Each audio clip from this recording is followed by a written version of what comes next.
चलिएगा, आइए illustration number 12 पर।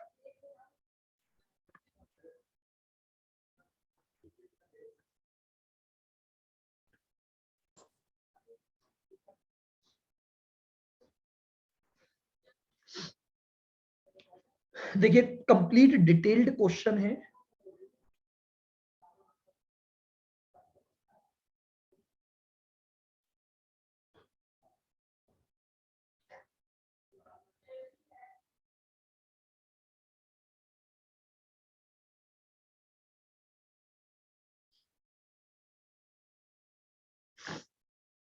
देखो ये क्या बोल रहा है, from the following particulars prepare cost statement showing the component of total cost and profit for the year ended December 15।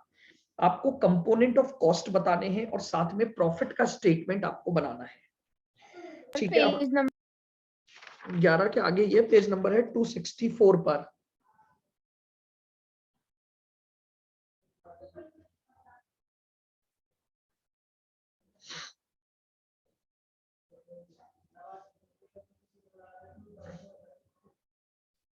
देखिएगा क्या बोल रहा है, अब समझना। देखिए सबसे पहले आपको रॉ मटेरियल का स्टॉक भी दिया हुआ है, WI तीनों स्टॉक दिए हुए हैं, फिर परचेजेस, कैरीज इनवर्ड, वेजेस। तो चलिए सबसे पहले अपन बनाते हैं statement of cost and profit. Heading डाल दीजिए।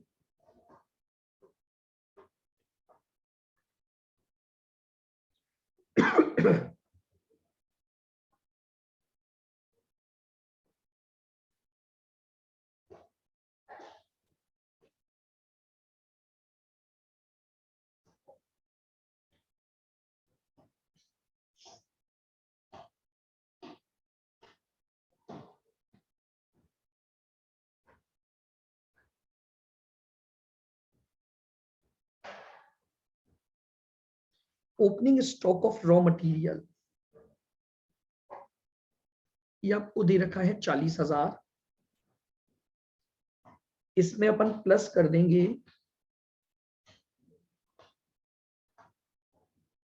परचेजेस। तो परचेजेस आपको दे रखी है 475। फिर आपको कैरीज इनवर्ड भी दे रखा है, तो प्लस कर दोगे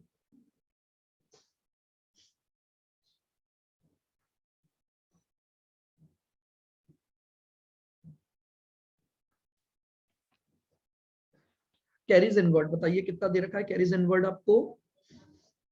12,500। ठीक है, फिर वेजेस आ गई, वर्क मैनेजर, फैक्ट्री, फिर और कोई है नहीं आपके पास यहाँ पर। माइनस कर देंगे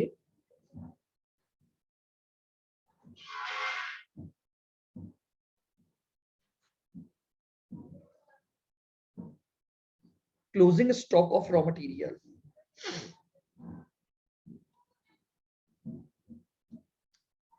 वो आपको दे रखा है 50,000। ये लीजिए, ये मेरे पास डायरेक्ट मटेरियल कॉस्ट आ गई। जितना कंजम्पशन मैंने मटेरियल का किया वो मेरे पास कैलकुलेट हो गया। 40 प्लस 475 प्लस 12,500 माइनस 50,000, 477,500।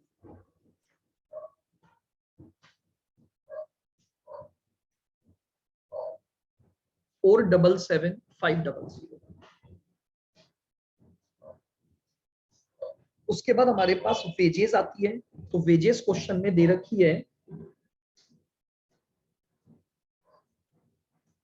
वेजेस।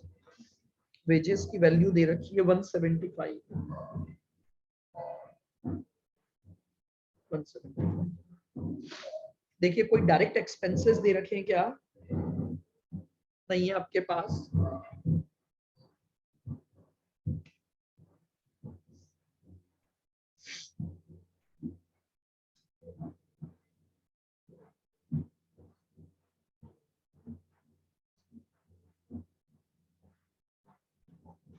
ये आपके पास प्राइम कॉस्ट आ गई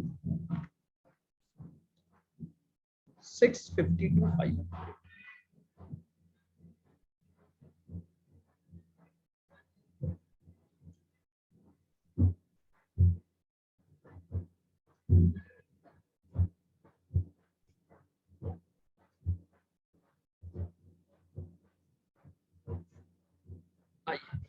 अब हम इसमें ऐड करेंगे फैक्ट्री से रिलेटेड जो भी खर्चे हमें दिए हुए हैं।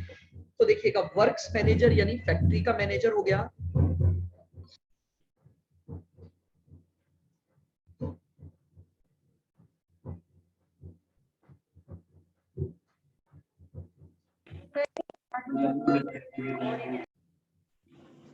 सर जी सर आप बता तो देते, क्लास चालू हो गई। आप तो देते मतलब सर हमें लगा आप ऑफलाइन हो गए। बताया नहीं था क्या मैम ने आपको? हाँ जी। मैम ने नहीं बताया था क्या? नहीं नो सर। मुझे लगा आप हो गए, मैंने देखा नहीं। सर हम तो इतनी देर से वेट कर रहे हैं, आप आओगे आओगे। अरे मैंने बोल दिया था मैम को कि आज मैं नहीं आ पाऊंगा। मैम ने नहीं बताया ना हमको सर। चलिए मैंने अभी क्वेश्चन स्टार्ट किया है, एग्जांपल नंबर 12।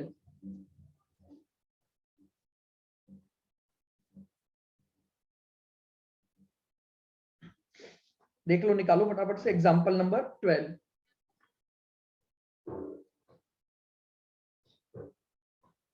प्राइम कॉस्ट तक का स्टेटमेंट बनाया है, एक बार ये बनाओ। पेज नंबर 264 पर आपका जो इलस्ट्रेशन नंबर 12 है।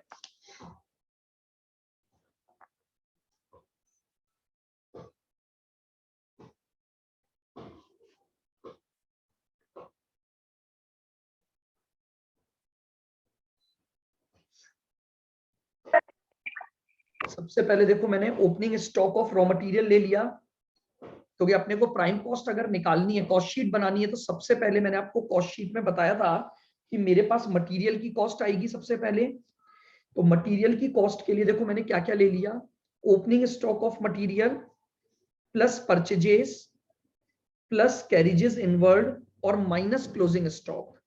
तो मैंने सबसे पहले अपनी मटेरियल की कॉस्ट निकाल ली।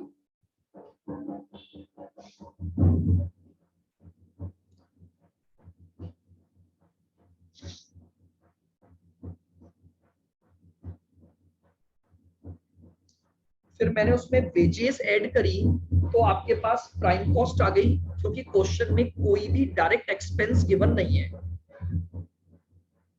अब हम फैक्ट्री ओवरहेड्स या फैक्ट्री एक्सपेंसेस देखेंगे। तो देखिए वर्क मैनेजर की सैलरी दी हुई है 30,000, ये मेरा फैक्ट्री का खर्चा है। फैक्ट्री एम्प्लॉइज सैलरी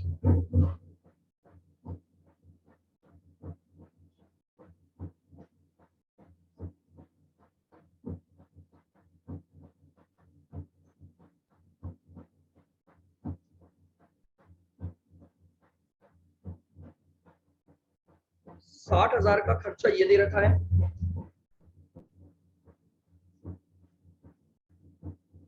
आप बोल। नहीं नहीं, मैं तो अभी क्लास चल रही मेरी।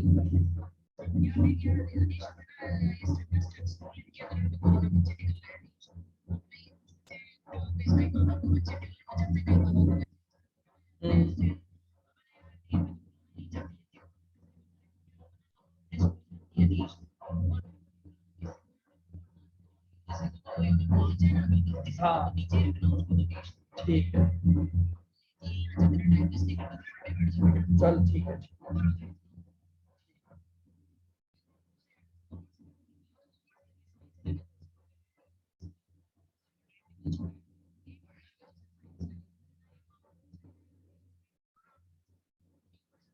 चल अभी तो मैं कहा, ठीक है मैं बात करता हूँ।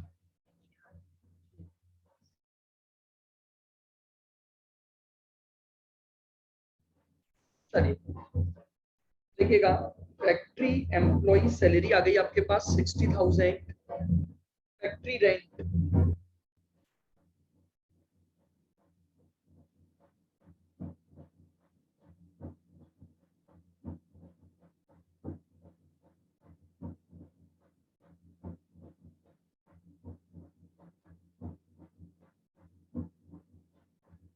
750। रिप्लेसमेंट ऑफ मशीन आपका कैपिटल नेचर का खर्चा होता है, कि भाई आपने एक पुरानी मशीन को नई मशीन से रिप्लेस किया, तो ये आपके पास आएगा नहीं। पावर मशीनों को चलाने के काम आएगी,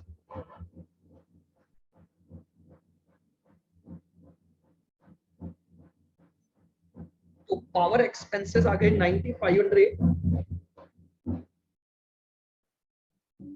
सर ये रिप्लेसमेंट कॉस्ट क्यों नहीं ली? रिप्लेसमेंट कॉस्ट कैपिटल नेचर है ना। रिप्लेसमेंट करने का मतलब क्या हुआ, एक पुरानी एसेट बेचकर हमने नई मशीन खरीदी, उसे बोलते हैं रिप्लेसमेंट। तो मशीन खरीदना कैपिटल नेचर एक्सपेंडिचर है, और कल बताया था कैपिटल नेचर एक्सपेंडिचर नहीं आते हैं इसमें।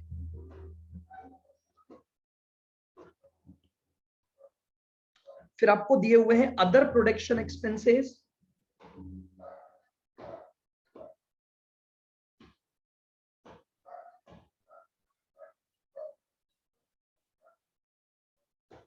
हाँ जी, तो अदर प्रोडक्शन एक्सपेंसेस बताइए कितने दिए हुए हैं? 43,000। ये लीजिए। अब उसके बाद हमारे पास जनरल एक्सपेंसेस और ये आ गए, मतलब फैक्ट्री के सारे खर्चे खत्म हो गए। अब हम यहीं सर पर एक ऐड, और है, क्या सर एक और है, कहाँ है? वर्क इन प्रोग्रेस का क्लोजिंग बैलेंस। अरे एक्सपेंसेस बोल रहा हूं मैंने, और ये कब बोला WIP नहीं है? मैंने बोला एक्सपेंसेस सारे कंप्लीट हो गए। अब हम इसमें प्लस करेंगे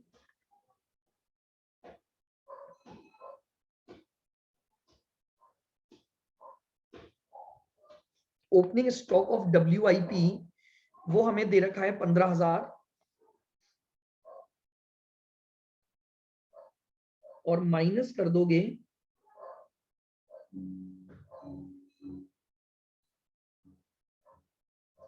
क्लोजिंग स्टॉक ऑफ WIP।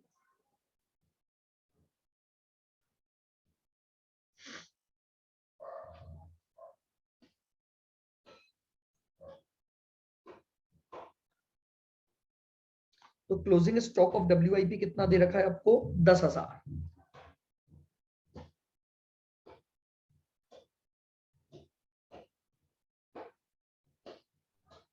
ये लीजिए।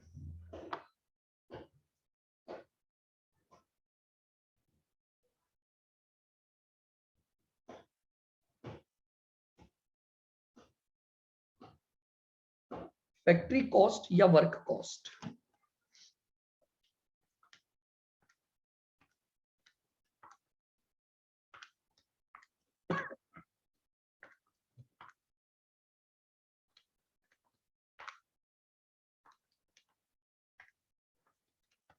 ये आ गया 807250।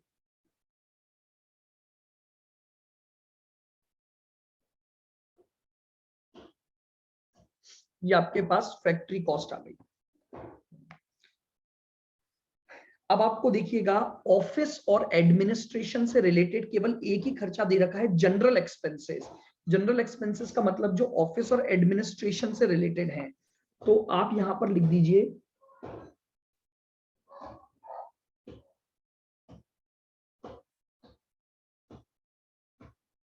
तो जनरल एक्सपेंसेस का अमाउंट आपको दिया हुआ है 32,500।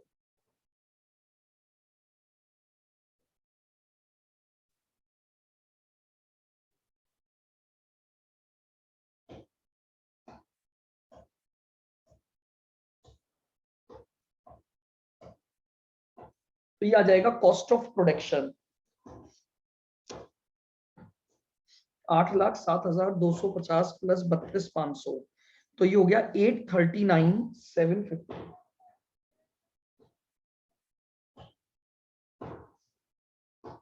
Plus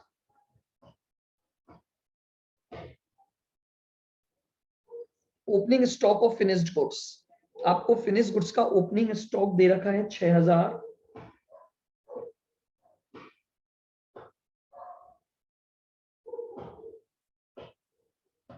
minus closing stock of finished goods आपको दे रखा है 15,000।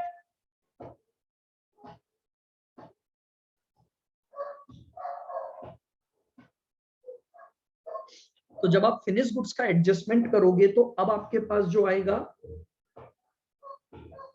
कॉस्ट ऑफ गुड्स सोल्ड या COGS जिसे हम बोलते हैं।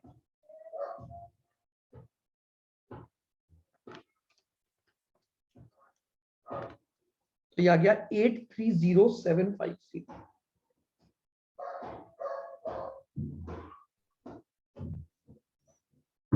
देखिए क्या कोई सेलिंग से रिलेटेड खर्चे दिए हुए हैं? इनकम टैक्स आता नहीं है, डिविडेंड आएगा नहीं, डिवेंचर इंटरेस्ट आता नहीं है, ट्रांसफर टू सिंकिंग फंड भी नहीं आएगा, गुडविल रिटर्न ऑफ भी नहीं है। इसमें अमाउंट गायब हो गए क्या?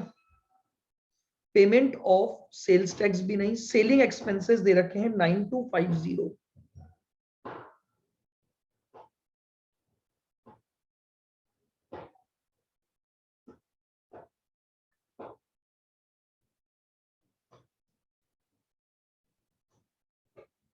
तो ये आपके पास आ गई टोटल कॉस्ट।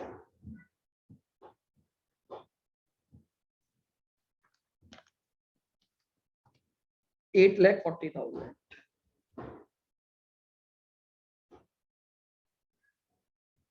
ठीक है, अब आपको सेल्स फॉर द ईयर दे रखी है, तो देखिए कॉस्ट भी पता है, सेल्स भी पता है, तो इनका जो गैप हुआ वो हमारा प्रॉफिट हो गया।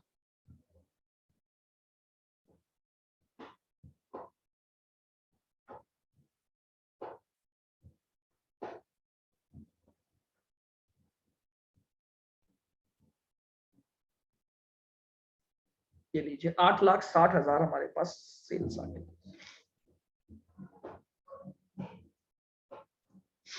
बताइए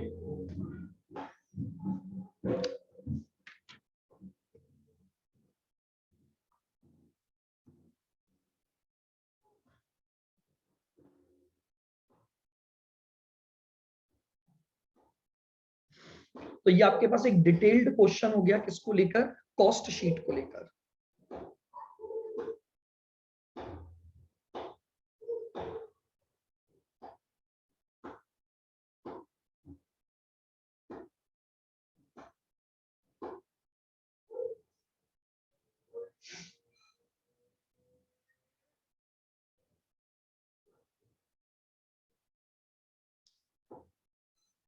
बताइए क्लियर है?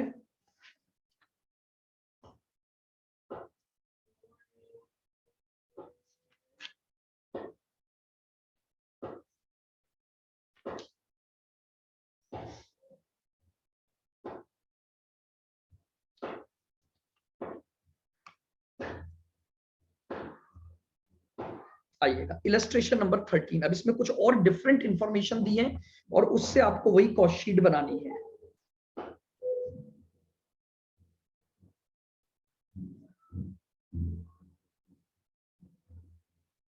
देखो, Mr. Gopal furnishes the following data relating to the manufacture of a standard product during the month of April 15। आपको रॉ मटेरियल कंज्यूम्ड की वैल्यू डायरेक्ट निकाल कर दी हुई है, डायरेक्ट लेबर कॉस्ट दी हुई है, मशीन आवर्स वर्कड दे रखे हैं और उसकी रेट पर आवर दे रखी है। तो यानी मशीन से रिलेटेड खर्चे निकाल सकता हूं मैं। देखो मशीन ने 900 आवर्स वर्क किया है और हर 1 आवर की वर्किंग पर 5 रुपए का खर्चा होता है, तो मशीन के खर्चे निकल के आ जाएंगे। एडमिनिस्ट्रेशन ओवरहेड जो लगेंगे वो आपके 20% ऑन वर्क कॉस्ट लगेंगे। यानी आपके पास जो भी आपकी वर्क कॉस्ट या फैक्ट्री कॉस्ट आएगी उसका 20%। सेलिंग ओवरहेड जो लगेंगे वो पर यूनिट पर दे रखे हैं 0.5। टोटल यूनिट आपने बनाई है 17,100 और उसमें से बेची है आपने 16,000 यूनिट। तो यानी बाकी का आपके पास क्या रह गया? क्लोजिंग स्टॉक रह जाएगा। ठीक है, वो कोई दिक्कत नहीं है। अब उसने पूछा क्या क्या है, एक तो कॉस्ट पर यूनिट निकालनी है और एक profit per unit of sold निकालना है और पूरे साल भर का प्रॉफिट निकालना है। तो आइए सबसे पहले अगर मुझे कॉस्ट पर यूनिट निकालनी है तो टोटल कॉस्ट का स्टेटमेंट बनाना पड़ेगा।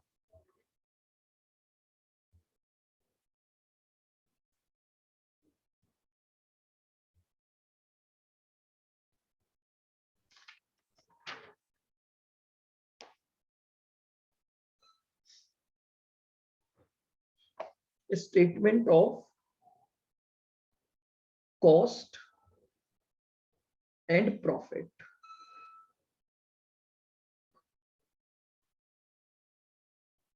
टोटल और पर यूनिट भी हम दिखा देंगे साथ में, जहां जहां जरूरत है उसकी हम निकाल देंगे ताकि हमें अलग से वर्किंग ना करनी पड़े।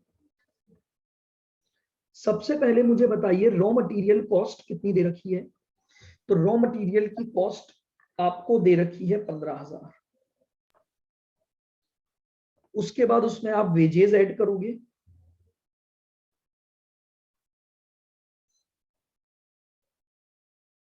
तो वेजेस या डायरेक्ट लेबर का खर्चा आपको दे रखा है 9,000।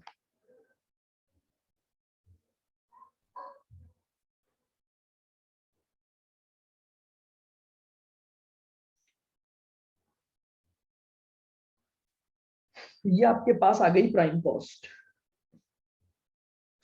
ये आपके पास आ जाएगी प्राइम कॉस्ट, दैट इज 24,000। अब देखिएगा, उसके बाद आप इसमें फैक्ट्री ओवरहेड ऐड करते हो, तो फैक्ट्री में ही मशीनें काम आ रही होंगी, तो मशीन के जो खर्चे हैं वो आपके फैक्ट्री के खर्चे हो गए।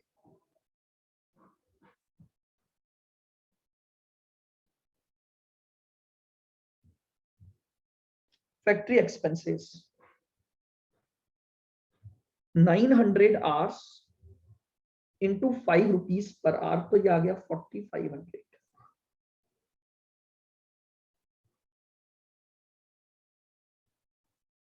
तो आपके पास आ गया वर्क कॉस्ट। वर्क कॉस्ट कितनी आ गई? 28,500।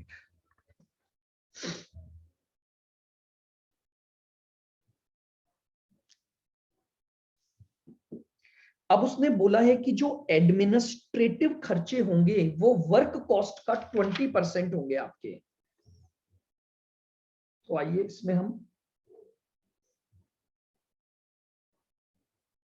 5,700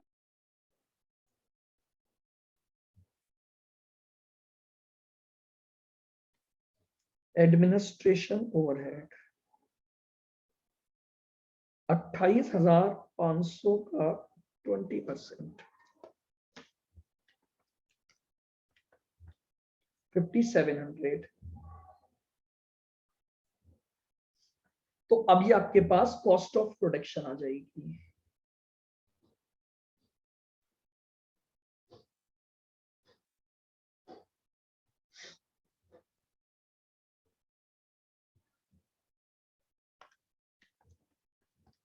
$32,400।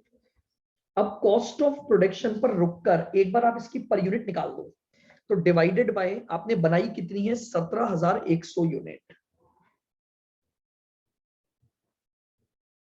कॉस्ट ऑफ प्रोडक्शन से पहले आपको पर यूनिट निकालने की जरूरत नहीं है, आप डायरेक्टली कॉस्ट ऑफ प्रोडक्शन पर जाकर ये बता सकते हो कि भैया हमने जो प्रोडक्ट तैयार किया उस प्रोडक्ट को तैयार करने की जो कॉस्ट आई है वो 2 रुपए आई है।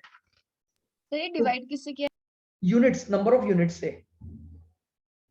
ये मैंने निकाला है 34,200 रुपए लगे और मेरी 17,000 कितनी यूनिट बनकर तैयार हुई?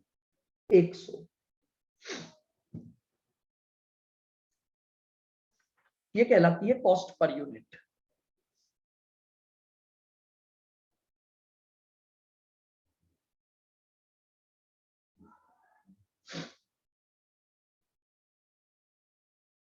ठीक है, आइए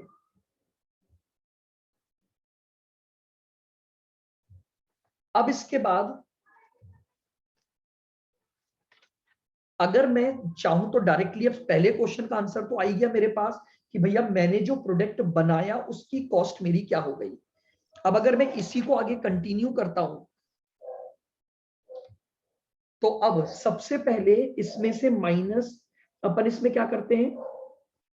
प्लस करते हो ओपनिंग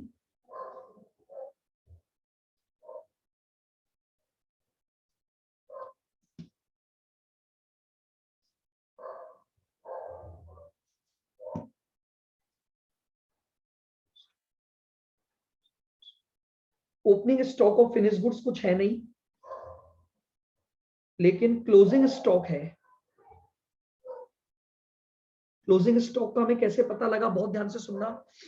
आपने 17,100 यूनिट बनाई,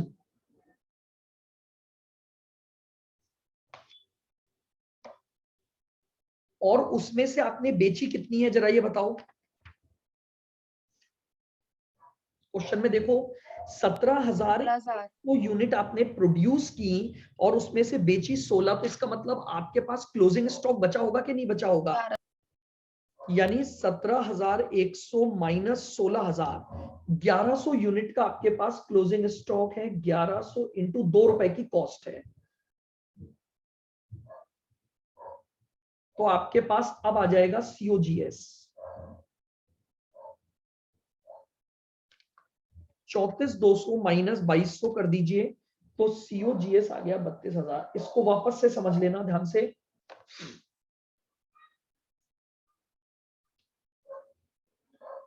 कॉस्ट ऑफ प्रोडक्शन दिया हुआ है 34,200, यहां तक समझ आ गया। अब इसके बाद हम इसमें एडजस्टमेंट करते हैं ओपनिंग और closing stock of finish goods का। तो opening stock of finish goods आपको कुछ भी नहीं दे रखा, और जो closing stock of finish goods है वो 2,200 दे रखा है। तो हमारे पास COGS 2,200 कैसे निकाला मैंने, 1100 यूनिट समझ आई। मैं वापस से एक बार आपको बता देता हूं 1100 यूनिट का स्टॉक कैसे निकला। हमने 17,100 यूनिट बनाई और इसमें से हमने केवल 16,000 यूनिट बेची, तो हमारे पास क्लोजिंग स्टॉक बन गया 1100 का, और 2 रुपए के हिसाब से हमारे पास उसकी कॉस्ट कैलकुलेट हो जाएगी।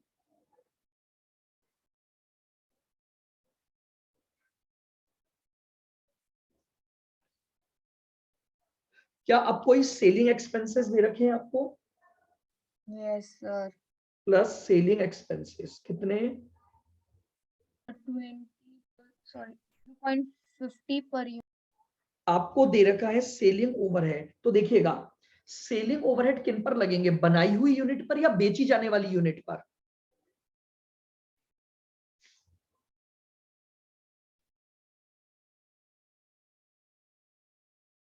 भाई समझिएगा, सेलिंग एक्सपेंसेस हमेशा उन यूनिट्स पर लगते हैं जो यूनिट आपने बेची है। तो आपने बेची कितनी यूनिट है, 16,000, तो 0.5 के हिसाब से सेलिंग का खर्चा हो गया 8,000। लीजिए ये आपके पास आ गई कॉस्ट ऑफ सेल्स।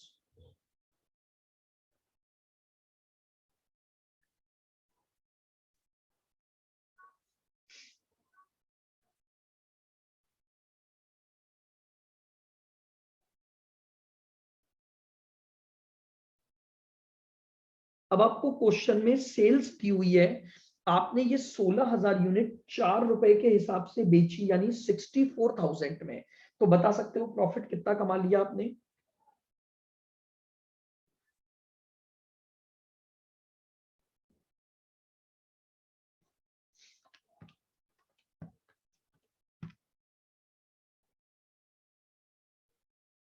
चौबीस हजार का प्रॉफिट कमाया। तो अब आप प्रॉफिट पर यूनिट भी निकाल सकते हो। हेंस